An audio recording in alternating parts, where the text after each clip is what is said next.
करी कमाई मानस जन्म व्यर्था होया। नेक कर्म तब किया नहीं भाई खेला खाया और सोया। निंदा चुगली कर बहु तेरी बीज पाप का नित बोया। दास कंवर नहीं सुनी गुरु की क्या। राधा स्वामी,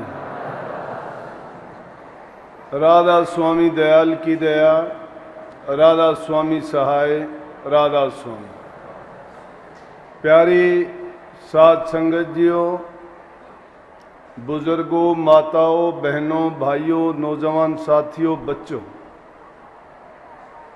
जितने भी प्रेमी सत्संग के लिए पधारे हैं, आप सबसे विनती है कि आप अपना कीमती समय लेकर यहाँ आए हैं तो उस कीमती समय का पूरा पूरा लाभ भी उठा के जाएं। ये सत्संग का आयोजन वार्षिक सत्संग भिवानी के इसी आश्रम के प्रांगण में होता आया है, लेकिन हजूर महाराज जी की ताकत, मौज, प्रेरणा और उनकी गुप्त शक्ति जो काम करती है वो दिन दूनी और रात चौगुनी संगत में एक प्यार की भावना पैदा करके प्रभु भक्ति की ओर आपको अग्रसर करती है। उसके परिणाम स्वरूप ये प्रांगण आगे के लिए छोटा पड़ता जा रहा है। संगत तो दिन दुगनी और रात चौगुनी बढ़ती जाएगी,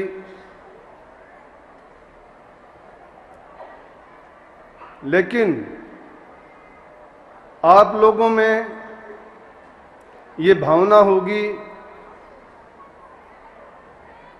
आप गुरु के निमित्त होके गुरु की आज्ञा का पालन करेंगे और उनके बताए नियम के मुताबिक चलेंगे तो संगत चाहे करोड़ों में होगी तो भी हमें कोई परेशानी कभी नहीं होगी। लेकिन उसके लिए हमें कुछ अपना सुख, सुविधा, आराम को त्यागना पड़ेगा।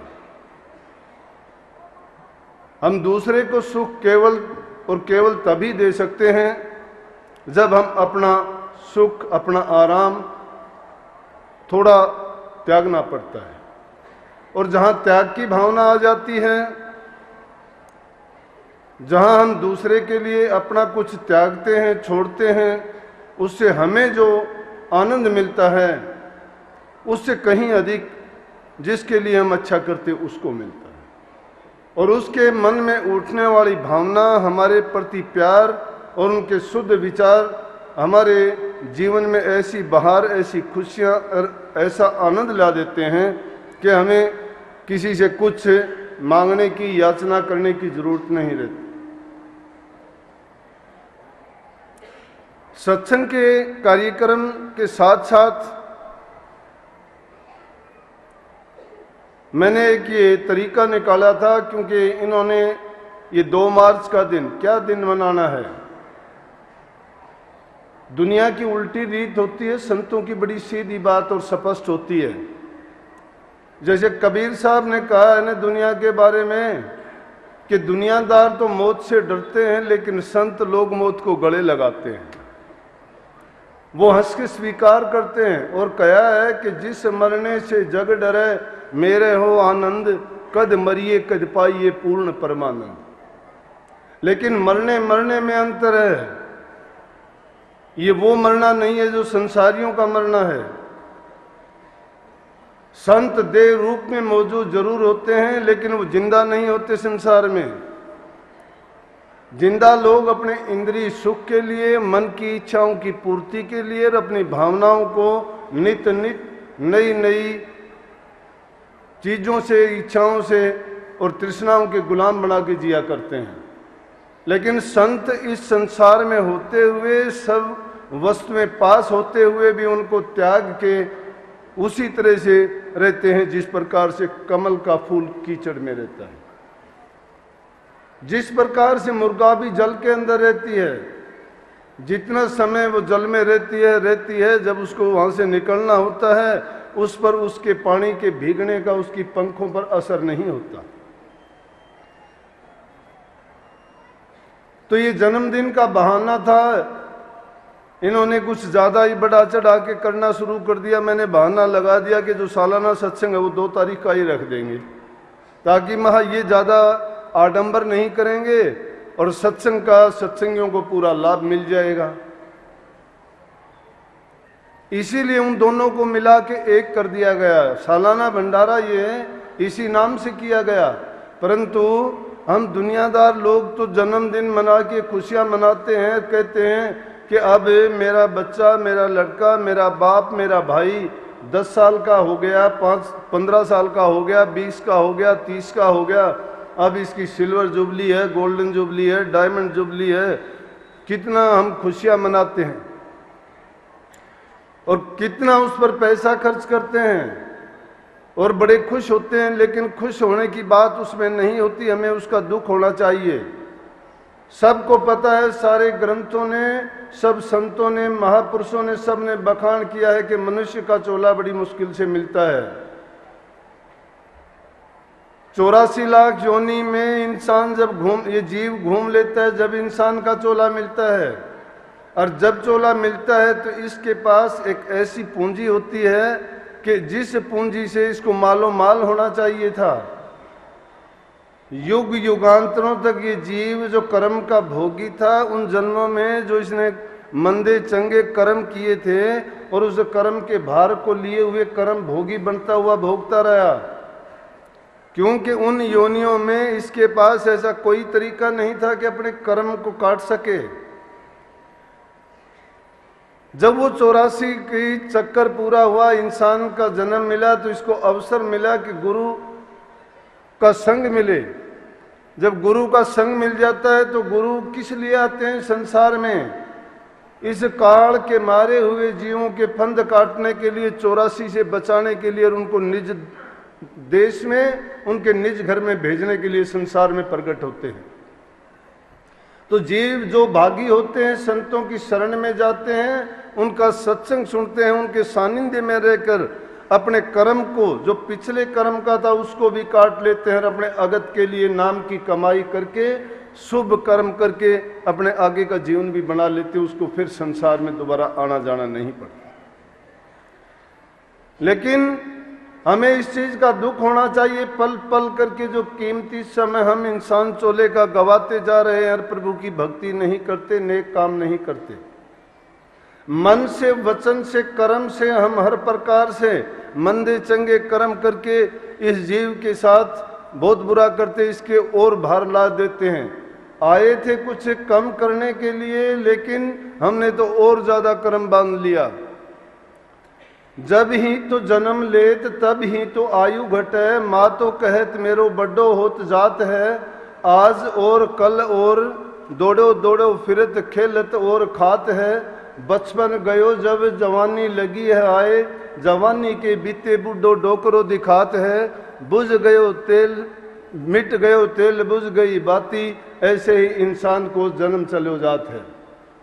दीपक के साथ इंसान की तुलना की गई है कि हम खुशियां मनाते हैं। माँ बाप कहता है मेरा आज 5 साल का है, आज दौड़ा दौड़ा फिरता है, आज खेलता खाता है, आज 20-50 साल का हो गया। लेकिन जब बुढ़ापा आता है फिर इसको अपने किए कर्म याद आते हैं कि मैंने जो किया था वो नहीं, जो करना चाहिए था वो नहीं किया। इस संसार में हम आए किस लिए थे?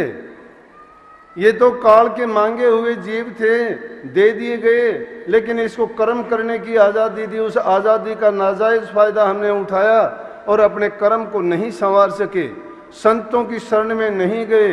उनकी बताई हुई वक्त के जो गुरु हुए, उन्होंने जो हमें चेतना दी, हमें शिक्षा दी या मार्गदर्शन किया, उसको हमने नहीं अपनाया। और उसी भूल में बड़े बड़े दूसरे लोग भी जिन्होंने छटपटाए लेकिन बेचारे अपने घर नहीं पहुंच सके। क्यों नहीं पहुंच सके? कहीं उनको गुरु पूरा नहीं मिला, कहीं उनको रास्ता बताने वाला नहीं मिला। उनको अगर जिज्ञासा भी थी और ऐसे अंधे गुरुओं के पल्ले पड़ गए जो खुद कुएं में गिर रहे थे, दूसरे जीवों को भी धकेल के ले गई। क्योंकि अंधे को अंधा मिले मार्ग कौन बता? अरे जब तक अंधे को अंधा ही मिल जाएगा तो मार्ग बताने वाला कोई नहीं है। लेकिन अंधे को अगर सुलाखा मिल जाएगा, आंखों वाला मिल जाएगा जिसकी दृष्टि है।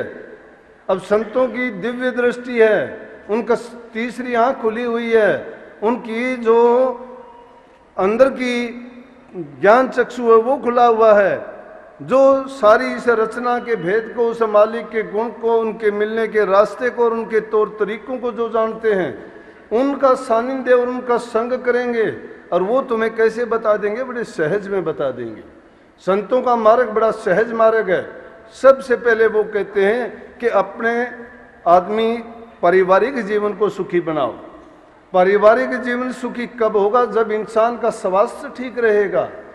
हम अपना स्वास्थ्य नशों में, विषयों में, विकारों में, बुरे कर्मों में पढ़ के उनको बिगाड़ लेते हैं। घरों से अच्छे संस्कार नहीं मिल पाते हैं, माँ बाप से अच्छी शिक्षा ना मिलने के कारण, समाज में बुरे आदमियों का संग होने के कारण हम बुरी रास्तों में पड़ जाते हैं, बुरी आदतों में ढल जाते हैं। उससे हम अपने तन की बर्बादी करते हैं, धन की बर्बादी करते हैं, पूरी आयु खो के चले जाते हैं।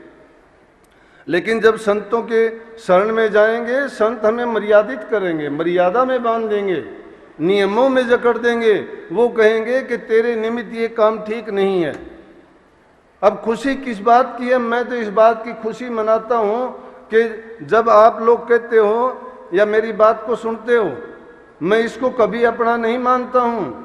क्योंकि जब से जन्म लिया था और उससे बिना गुरु से भेंट हुए जो दिन बीते थे, वो मेरे दिन इतने बुरे दिन थे कि क्या कहूँ कि काल के हाथ में गर्दन थी।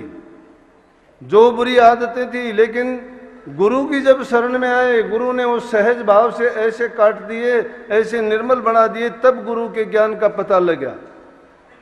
लेकिन जो गुरु की आज्ञा को मानता नहीं है, गुरु ज्ञान को अपनाता नहीं है और संसार के जो कार्य हैं, संसार की जो रीतियां हैं, उनको निभाता रहता है।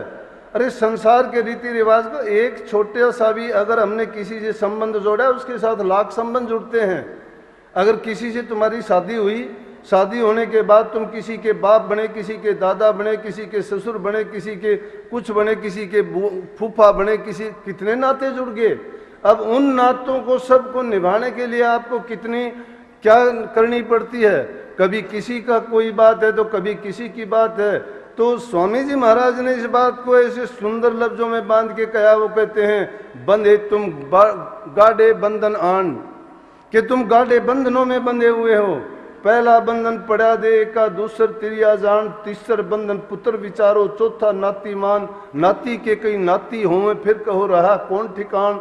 चोलड़ पचलड़ सतलड़ रसरी, बांध लिया उन गए करतान। कैसे छूटन होए तुम्हारा, गाढ़े खुटे गड़े निधान। मरे बिना तुम छूटो नाही, और जीते जी तुम सुनो न कान। दुख की बात यह है कि जब तक हम जिंदा रहते हैं, वो बातें हमें ऐसे ही लगती हैं जैसे मनोरंजन करने के लिए हैं, शायद सुनने के लिए हैं, अपनाने के लिए नहीं है। तो जो जीव सुन के बातों को उनको अपनाता नहीं है, जीवन में उतारता नहीं है, ढालता नहीं है, तो उसको कोई फायदा नहीं हो सकता। लेकिन जो जीव गुरु की बात को, गुरु के मंत्र को मान के अपने जीवन को उनके अनुसार ढाल लेता है, तो उन बंधनों को इस प्रकार से तोड़ता चला जाता है कि उसके लिए चाहे वो कितने भी तकड़े और मजबूत हो, कोई उनके लिए परेशानी का सबब कभी नहीं हुए। तो हमें ये चाहिए कि गुरु का संग करके उनके गुरु की बताए हुए नियम के अनुसार अपने जीवन को, क्यों कहते हैं सभी शास्त्रों में देखो ना, महापुरुषों की बढ़ाई क्यों की गई। वो कहते हैं कि अपने आप को तन मन धन सब कुछ अर्पण करके गुरु को समर्पित हो जाओ। और समर्पण का मतलब ये क्या है कि अपने मन को गुरु के मन से जोड़ दो। अपने मन से कोई किसी प्रकार की चाह ना उठाओ और कोई भी ऐसा निषेध कार्य ना करो कि जो गुरु ने बताया है उसके नियम के मुताबिक वो काम ना हो। तो गुरु आपको कभी नहीं कहता कि आप नशों में, विषयों में, बुराइयों में, जुआ खेलने में या दूसरे और कितने संसार में उल्टे पुल्टे काम हो रहे उनमें गिरो। अगर इनसे बच जाओगे तो दूसरे का, किसी का नहीं, आपका भला होगा। तन से सुखी होगे, मन से सुखी होगे, जीवन आपका सुखी होगा। बल्कि आप तो उस फूल के सदृश हो जाओगे कि जिस फूल के साथ में अगर सुगंधी उठती है उसके पास में जाओगे, उसको छूने की भी जरूरत नहीं है, दूर से ही आपको खुशबू से आपके ख्यालात को, मन को इतना सुगंधित कर देगा कि आपके खुशियां ही खुशियां प्रदान करेगा। इसी प्रकार से आप भी संसार में ऐसे खिलो कि दूसरों को खुशबू और अच्छी भावना देने वाले बनो। और वो आप तभी कर सकते हो जब आपका जीवन अच्छा है। शास्त्रों में जो कहा ना, इंसान को चाहिए सुख। और सुख किस चीज में मिलेगा? अपने शास्त्र तो कहते पहला सुख निरोगी काया, दूजा सुख घर में हो माया, तीजा सुख सुलक्षणी नारी, चौथा सुख पुत्र अधिकारी, पांचवा सुख राज में बासा, छठा सुख निर्निवासा और सातवां सुख पड़ोस अच्छा, आठवां सुख सारा सब कुछ आदमी तन मन धन से सब प्रकार से संतुष्ट हो जाता है। ये सुख जिसके पास हासिल है उसका जीवन सुखी होता है। लेकिन संतों के पास जाओगे, उनके पास नाम का मंत्र है। और उस नाम से क्या होगा? इन खुशियों के नहीं, इन सब खुशियों की जो महासागर है, खुशियों का सागर है, जिसमें जाने के बाद कोई लालसा संसार के पदार्थों की नहीं रहती, जीवन की नहीं रहती, कोई कल्पना नहीं रहती और ना ही इंसान की कोई वासना रहती है। हम बात ऊंची ऊंची करते हैं, दूसरों की रीतियों को, दूसरे के नियमों को गाते जरूर हैं, बोलते जरूर हैं, लेकिन अपनाते नहीं हैं। जब तक हमारा जीवन क्रियात्मक नहीं है, जब तक उन बातों को अपने जीवन में उतारते नहीं हैं, तो वो बातें केवल फिलोसफिकल बातें रह जाएंगी। लेकिन उन्हीं बातों को सुन के हम जीवन को डाल लें। सोचो कि एक आदमी पुस्तक के अंदर पढ़ता है कि अच्छा खाना बनाने के लिए ये तरीके हैं, ये सामान उसके पास होने चाहिए। वो उनको पढ़ता रहे, लेकिन पढ़ने से क्या होगा? सामान उसके पास नहीं है, सिर्फ किताबों में पढ़ता है। और एक इंसान है जिसके घर में सामान रखा है, उसको बनाने का तरीका नहीं आता है, लेकिन अगर फिर भी वो प्रयास करेगा तो कच्चा पक्का जैसा भी बनेगा, बना के अपने पेट की पूर्ति जरूर कर लेगा। तो इसी प्रकार से उन बातों को रटते रहने से, बोलते रहने से, कहते रहने से कुछ नहीं, बल्कि उनको सुन के आप किसी भी तरह से, जैसे तुलसी साहब ने कहा है कि तुलसी अपने राम को रीज भजो चाहे खीज, भूमि पड़ा सो जाम सिर ओंदा सोंदा बीज। भूमि में जो बीज डाला जाता है उसको कभी नहीं देखा जाता कि सीधा डला है या उल्टा डला है, लेकिन जो भूमि के अंदर बीज पड़ता है वो पैदा होता है। इसी प्रकार से जो भी आप कर्म करते हो परमात्मा के निमित्त होके, गुरु के समर्पित होके अगर उसको करते जाओगे तो कभी गलत नहीं, वो सही होगा। क्यों होगा सही? कि जिस काम में गुरु की मौज होगी, गुरु की मौज को कभी देखते नहीं है। हम तो परमात्मा की बातों में भी ऐसी ऐसी बातें निकालते हैं कि उनके बारे में आलोचना करते हैं, ये परमात्मा ने गलत किया है, ये परमात्मा को ऐसा नहीं करना चाहिए था। अरे उसकी मौज में रहना चाहिए, जो करता है वो करता है, वो होगा जरूर होएगा। लेकिन आपको जो करने की आज़ादी दी गई है, आप अपनी तरफ से अच्छा करो। आत्मिक रूप से आपको संतुष्टि होगी कि आपने कभी गलत नहीं किया है। क्यों? कि अगर हम परमात्मा की बातों में संदेह उठाना शुरू कर देंगे तो हम परमात्मा से ज्यादा जानने वाले नहीं हैं। लेकिन इंसान की बुद्धि है, ये मन का गुलाम है, इसके मन के अंदर उठने वाली वासनाएं जो हैं उसके विक्षेप डालती हैं, इसके अच्छे विचारों को ये मन ले डूबता है। परंतु जब हम अपने आप को, अपने मन को, विचार को गुरु के अर्पण कर देते हैं तो सब कुछ वही हो जाता है जो गुरु चाहता है, क्योंकि गुरु की आज्ञा में बरतते हैं, गुरु की बात को हम सर्वोपरि मानते हैं और गुरु के वचन को नहीं मानते। अब क्या है गुरु भक्ति? क्या है गुरु भक्ति? पर जोर दिया गया। स्वामी जी महाराज ने कहा ना कि प्रथम सीढ़ी है गुरु भक्ति, प्रथम सीढ़ी है गुरु भक्ति, गुरु भक्ति बिन काज न रति, गुरु भक्ति दृढ़ के करो पीछे और उपाय, बिन गुरु भक्ति मोह जग कभी न काटा जाए, मोटे बंधन जगत के गुरु भक्ति से काट, झिन्ने बंधन चित के कटे नाम प्रताप। प्रथम सीढ़ी गुरु भक्ति है। क्या? भक्ति के मुख्य करके 5 अंग हैं। और उन 5 अंगों में क्या है कि सबसे पहले है शब्द भक्ति, दूसरी है स्पर्श भक्ति, तीसरी है रस भक्ति और चौथी है सुगंध भक्ति। शब्द, स्पर्श, रूप, रस और गंध, ये शिष्य के लिए, गुरुमुख के लिए भक्ति के 5 अंग सबसे मुख्य कहे गए हैं। क्यों है कि आज पहले जैसे कहा ना कि दरस करे बचन पुनि सुने, सुन सुन के गुणे, गुण गुण के काढ़ ले सार, काढ़ सार तिस करे आहार, कर आहार पुष्ट होया भाई, जग भय भव सब गई नसाई। दरस करे, पहले दर्शन, शास्त्रों ने साफ कहा दर्शन प्रसन्न मुख मंजन पाना, कटे पाप के वेद पुराना। दर्शन में बड़ी ताकत होती है।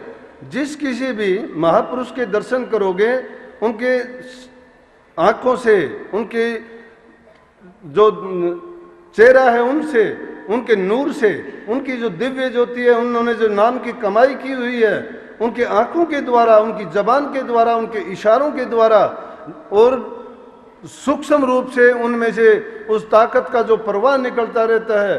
और जब हम उनके सामने जाते हैं तो उनकी जो दिव्य शक्ति है वो हमें बार बार, आपने देखे होंगे कि चित्रों में महापुरुषों के एक सूरज सा दिखाई देता है, उसे किरण सी निकलती हुई दिखाई देती है।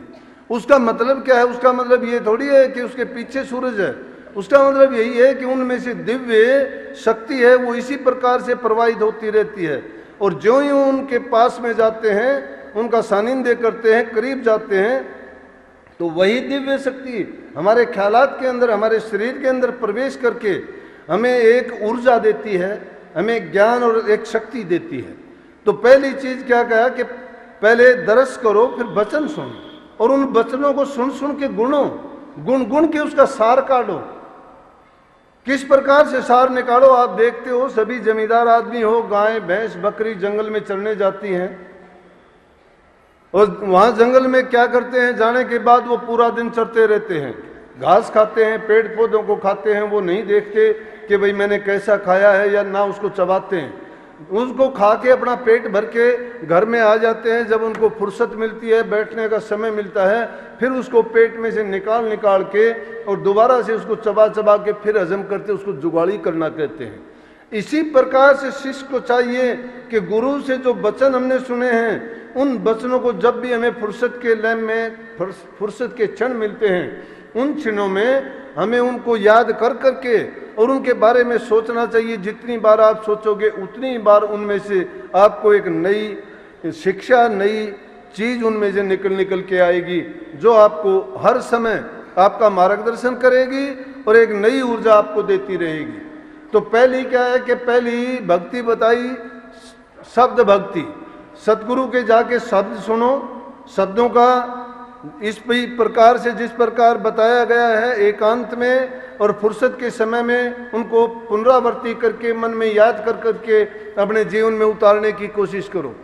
फिर स्पर्श भक्ति है, गुरु के पास जाते हो, स्पर्श आपके पास सिर पे हाथ रखना, उनका छू जाना या किसी भी चीज से हाथ लगा देना, ये दूसरी भक्ति है।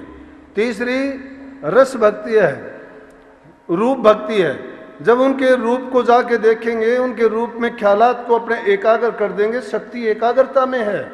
मन के ख्यालात को जब गुरु के रूप में जोड़ देंगे, इस मन को एकाग्र करने के लिए मन कहाँ है? मन तो इंद्रियों के द्वारों पर बैठा हुआ है। कितनी इंद्रियां हैं शरीर में? 5 ज्ञान इंद्रिय और 5 कर्मेंद्रिय, 10 इंद्रियों के द्वारे पे इस शरीर में जो 9 दरवाजों के द्वारपाल बन के इस मन ने अपने ऐसे द्वारपाल बिठाए हैं जो बार बार आत्मा के लिए कोई काम नहीं करने देते, बल्कि हमेशा इनको बाहर घुमाए रहता है, अंदर में प्रवेश नहीं करने देते।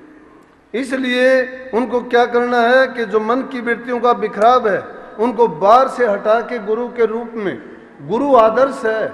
गुरु हमारे लिए एक ऐसी चीज है कि जिस में जो गुण है, जिसका ख्याल करोगे, ध्यान करोगे, उसी के गुण आप में भी आ जाएंगे। तो गुरु हमारे लिए आदर्श क्यों है? गुरु ने भेद बताया है, गुरु ने नाम की कमाई की है, गुरु के पास दिव्य शक्ति है, गुरु के पास जो अंतरी मंडल है, आध्यात्मिक मंडलों में जो उन्होंने रसाई प्राप्त कर रखी है, वो हमें भी कर देगा। क्योंकि जब के पास में पारस पत्थर के पास में लोहा चला जाता है, वो भी सोना हो जाता है, उसमें शक्ति है। अरे चंदन के पेड़ जिस जंगल में होंगे वहां नीम का पेड़ पैदा हो जाता है, नीम कड़वा होता है और वो कड़वा रहेगा भी, लेकिन अगर चंदन के बाग में वो नीम का पेड़ है तो उसमें भी चंदन की खुशबू हो जाती है। जैसा आदमी संग करता है उसका ऊपर रंग वैसा ही चढ़ता चला जाता है। गंधी अगर किसी को कुछ देती नहीं ना तो भी बात सुबास है। अगर गंधी तुमने नहीं भी लेनी तो भी पास में जाओगे, गंध नाक के द्वारा आप प्रवेश कर जाएगी, मिल जाएगी आपको वैसे ही। इसी प्रकार से ये मन को एकाग्रता के लिए गुरु के रूप में अपने ध्यान को जब जमा दोगे तो उसको जमाने से क्या होगा कि मन की वृत्ति एकाग्र हो जाएगी। एकाग्रता में जो शक्ति है इंसान में, वो शक्ति है जो परमात्मा में है। कभी से सुनते आते हो कि आत्मा सो परमात्मा, आत्मा परमात्मा तो नहीं हो सकती। अगरचे बंदा खुदा नहीं है लेकिन खुदा से जुदा नहीं है।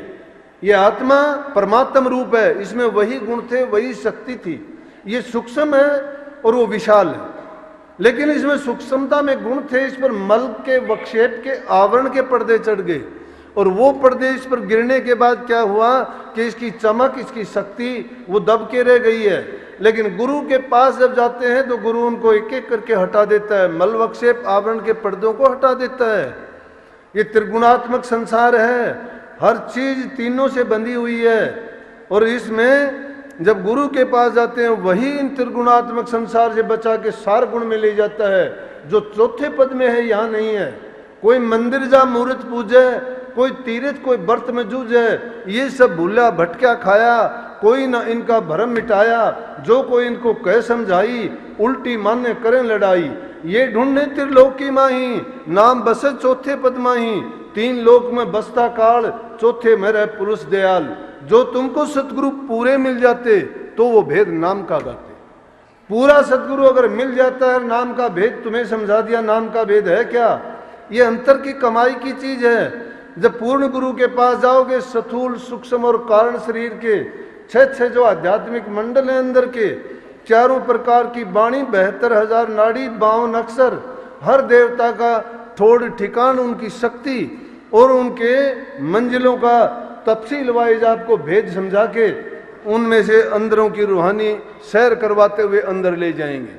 लेकिन वो मिलेगा कहाँ? वो मिलेगा जो तुम इन आंखों के द्वारे से इनको पुतली को मोड़ के 10वें द्वार के ऊपर जब जाओगे। यहाँ नहीं बैठा, 9 द्वारों में तो काल बसता है। इस शरीर के 9 द्वार जो प्रकट हैं, 2 आंख, 2 कान, नाक, मुंह, 2 इंद्री नीचे की, ये 9 द्वारे तो जा ही रहे हैं, लेकिन 10वां द्वार वो गुप्त रास्ता है जो ऊपर की तरफ जाता है और उनको बिरला ही संत सूरत शब्द का अभ्यासी जानता है, बाकी हर एक के बस की बात नहीं है।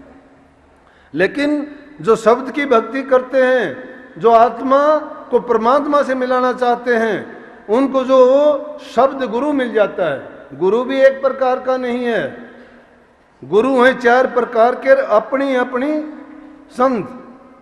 पारस गुरु, दीपक गुरु, मलियागर गुरु और गुरु भृंग, 4 प्रकार के गुरु हैं। पारस गुरु है, पारस में क्या गुण होता है? पारस पत्थर के पास में लोहा ले जाओगे अपने गुण भर देगा। लेकिन गुरु में वो ताकत है कि पारस तो पत्थर को सोना ही कर सकता है, लेकिन गुरु तो अपने जैसा ही बना देगा।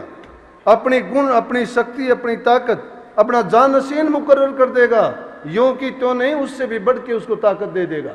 ये गुरु की पहचान होती है। तो ये क्या है? ये है पारस गुरु। और दूसरा है दीपक गुरु। दीपक कहते हैं प्रकाशित कर देना। प्रकाश का मतलब क्या है? अंधेरे, जब अंधेरा है दीपक जलाओगे सारी चीजें आपको नजर आनी शुरू हो जाएंगी। जो प्रकाश गुरु होगा आपकी दिव्य चक्षु को खोल देगा, अंतर का भेद देके सूरज शब्द की जो कमाई करवाएगा, उसके कारण आपको पता लग जाएगा क्या भला है क्या बुरा है, तुझे क्या करना था क्या। कहते हैं कि वो 3 लोक की वो त्रिकालदर्शी था। अरे त्रिकालदर्शी क्या, हम तो 3 दिन के भी दर्शी नहीं हैं। डींग मारते हैं, बड़ी बड़ी ऊंची ऊंची बातें करते हैं, लेकिन कमाई हमारे पल्ले नहीं है। झूठी बातों को कोई मानने वाला नहीं है, चमत्कार को नमस्कार है। कोई पढ़ा लिखा आदमी है, कोई विज्ञान की दृष्टि से, कोई ज्योतिष की दृष्टि से, कोई करनी की दृष्टि से, हर प्रकार से जांचने का परखने का काम करता है। लेकिन जांच और परख का ये सवाल थोड़ी है कि एक चीज तो में वजन तो है मन, लेकिन उसके पास तराजू है सिर्फ 5 किलो तोलने का। 5 किलो तोलने के तराजू से वो मन भर को कैसे तोल लेगा? यही हाल हमारा संसारियों का है। हमारे पास जो तोलने का यंत्र है वो तो सिर्फ 5-2-4 किलो का ही है, लेकिन हम जांचने चले हैं जिसमें लाखों मण वजन है, उस वजन को ऐसे नहीं जांचा जाता। लेकिन मैंने बताया दूसरा दीपक गुरु होता है जो अज्ञान को मिटा के ज्ञान दे देता है। लेकिन तीसरा गुरु का मलियागर गुरु, मलियागर कहते हैं चंदन को। चंदन के पास में जब जाओगे, चंदन के पास में ये बात है कि काले सांप भी अगर उससे लिपटे रहे, खुशबू आती है, जंगल में सांप दौड़े चले आते हैं, और चंदन के पेड़ों से जाके देखोगे सुनी सुनाई बात है तो लिपटे हुए मिलेंगे। लेकिन क्या होता है, चंदन के पेड़ पे उसको डंक मारते रहते, उस पर असर नहीं होता। क्यों नहीं होता असर? कि वो खुशबू जो छोड़ता है और उसमें उन चीजों को ग्रहण करने की उसकी ना भावना है ना इच्छा है। इसी प्रकार से जो पूर्ण संतों का चेताया हुआ जीव होता है उसको इस संसार के बुरे ख्यालात, बुरे विचार और जो कुदृष्टि है, कुपात्रता है या असंगति है, वो उनका तकलीफ दे सकती है लेकिन बिगाड़ नहीं सकती। तकलीफ देने की बात दादू, पलटू, नानक, कबीर जितने संत आए सबको ऐसी ऐसी यातनाएं दी गई, दुख दिए गए, लेकिन उस दुख को उन्होंने दुख नहीं माना। उन्होंने उसको परमात्मा की तरफ से भेजा हुआ तोहफा उपहार मान के उनको उसी तरह से उपयोग किया कि मेरे जब मालिक की ये मर्जी है तो मैं इसी में खुश हूँ। तो चौथे प्रकार का जो है कि उसके संग में जो जाएगा, जैसे मैंने नीम के पेड़ की कही थी, फलास के पेड़ की बात है, वो उसके पास होंगे तो उनमें भी चंदन की खुशबू हो जाएगी। इसी प्रकार से ऐसे गुरु के पास जाएंगे तो हमें वो अच्छे गुणों से परिपूर्ण कर देगा, लेकिन हो सकता है कि उसके पास वो रूहानी ज्ञान नहीं हो तो उससे हम वंचित रह जाएंगे। ये तीसरी प्रकार का चौथा गुरु है भिरंग का। भिरंग एक कीट होता है जो दूसरे कीड़ों पर अपना डंक मारता है। उसकी अपनी कोई संतान नहीं होती, लेकिन वो उन पर डंक चलाता है, डंक मार के बेहोश करता है, उसको उठाता है, माटी के घरोंडे में ले जाके बंद कर देता है, और बंद करके फिर शब्द की आवाज सुनाता है, भी भी करके उसको आवाज सुनाता है। शब्द में ताकत है, शब्द की रचना है ये सारी सृष्टि की। ये 7 दीप, 9 खंड, पुरियां, भवना, इंसान, जीव जंतु, जितनी रचनाएं, ये झील, पहाड़, पर्वत, ये लोक परलोक मंडल, ये जितने भी खंड ब्रह्मांड रचे गए हैं सब शब्द के हैं। सभी ने शब्द की बढ़ाई की। शब्द है क्या? कि जिसने सब कुछ रचा है। इसीलिए तो कबीर साहब जैसे संतों ने कहा ना, उस शब्द को ढूंढने के लिए कहा कि ते ही खोजत बिरमा थके, सुर नर मुनि देवा, कहे कबीर विचार के कर सतगुरु सेवा।